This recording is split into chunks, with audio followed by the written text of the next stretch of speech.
আমার রাজপুত্র। সুখে থেকো ভালো থেকো গরিব ঘরের রাজপুত্র। গরিব ঘরের রাজপুত্র নাটকের 43 নম্বর পর্বের মধ্য দিয়ে এই নাটকটি শেষ করে দেওয়া হয়েছে। তবে আপনাদের জন্য খুশির সংবাদ হলো এরই মধ্যে নতুন একটি নাটক আসতে যাচ্ছে। সেই নাটকটি কবে আসবে, কোন চ্যানেলে প্রকাশিত হবে এবং কি করলে আপনারা সবার আগে দেখতে পারবেন, এইসব বিষয়ে একটু পরেই জানিয়ে দিচ্ছি।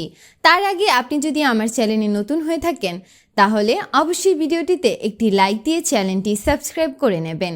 বন্ধুরা, আপনারা ইতিমধ্যেই দেখেছেন গরিব ঘরের রাজপুত্র নাটকটি 43 নম্বর পর্বের মধ্য দিয়েই শেষ করে দেওয়া হয়েছে।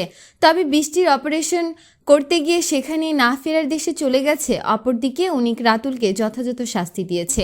এসব ঘটনার মধ্য দিয়ে নাটকটির সমাপ্তি ঘটানো হয়েছে। তবে যাই হোক বন্ধুরা, শেষ পর্বে আপনারা দেখেছেন যে অনিক ও মেঘলা তাদের সন্তানকে ফিরে পেয়েছে, আর সেই আনন্দগণ মুহূর্তের মধ্য দিয়ে নাটকটির সমাপ্তি হয়েছে। এবার চলুন জেনে নেওয়া যাক নতুন যে নাটকটি আসতে চলেছে তার নাম কি।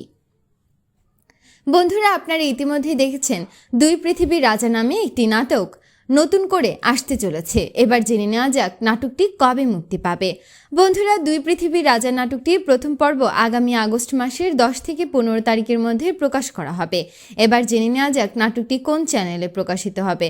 বন্ধুরা, দুই পৃথিবীর রাজা নাটকটি কারহিম ইউটিউব চ্যানেলে প্রকাশিত হবে, তাই সবার আগে নাটকটি দেখতে চাইলে অবশ্যই কারহিম ইউটিউব চ্যানেলের চোখ রাখবেন। আপনারা ইতিমধ্যেই দুনিয়া টাকার গোলাম নাটকটি দেখেছেন। নাটকটি আপনাদের কাছে কেমন লেগেছে লিখে জানিয়ে দিন কমেন্ট করে। পরবর্তী আপডেট সবার আগে পেতে সাবস্ক্রাইব করুন আমাদের চ্যানেলটি। ধন্যবাদ।